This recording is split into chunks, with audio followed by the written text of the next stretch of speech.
हाँ, सफाइयाँ करते-करते ना मुझे इतना ज़्यादा पसीना आना शुरू हो गया और मैं इतनी ज़्यादा थक गई थी।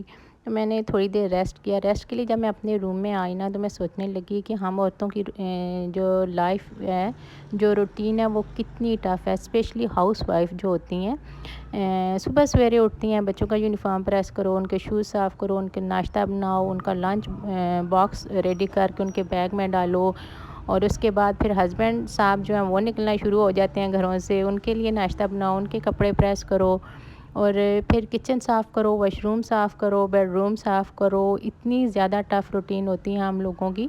फिर रूटीन की जो सफाइयाँ हमारी होती हैं वो शुरू हो जाती हैं, और करते-करते हमारा पूरा दिन गुज़र जाता है। फिर बच्चों के स्कूल से आने का टाइम हो जाता है, बच्चों के लिए दोबारा से लंच बना के रखो, बच्चों के आने से पहले उनका यूनिफ़ॉर्म फिर धोना होता है।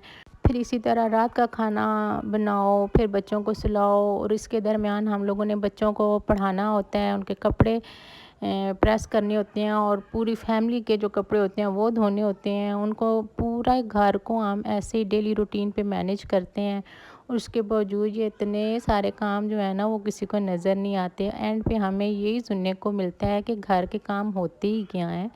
अरे भाई, बहुत सारे काम होते हैं। ये कोई हाउसवाइफ से पूछे कि कितने काम होते हैं और किस तरह मैनेज होते हैं।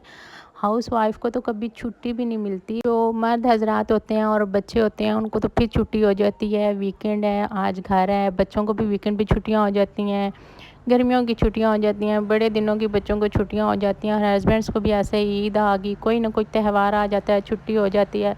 हम लोगों को कभी कोई ऐसी छुट्टी नहीं हुई। और मैं सोची थी जब हम लोगों को ना कभी कहीं शादी पे भी जाना पड़ जाता है ना, तो पहली बात है कि मेरे बच्चे ना, मैं अपने बच्चों की बात करूँ, वो जाते ही नहीं है शादी पे जाना, वो पसंद ही नहीं करते। अब अगर मैं कहीं ज़बरदस्ती उनको ले जाऊँ ना, तो वो वहाँ से भूखे आ जाते हैं। यूँ ही मैं घर आती हूँ ना, मम्मा बहुत सख्त भूख लगी है, पहले हमें खाना बना के दें। मुझे फिर दोबारा उनके लिए खाना बनाना पड़ता है। बहरहाल अल्लाह का लाख लाख शुक्र है कि अल्लाह ने हमें सेहत दी हुई है, और अल्लाह ने औलाद जैसी नेमत से हमें नवाजा है। अपने हाथों से खाना बना के देती हूँ, और उनकी मर्ज़ी का बना के देती हूँ। अल्लाह का बहुत करम है हम लोगों पे। बहुत सारे ऐसे लोग हैं जो इस नेमत से महरूम हैं। अल्लाह उन सब को दे। और स्पेशली नमाज अदा करके तो अल्लाह की सारी नेमतों का मैं कहती हूँ कि बहुत बहुत ज़्यादा शुक्र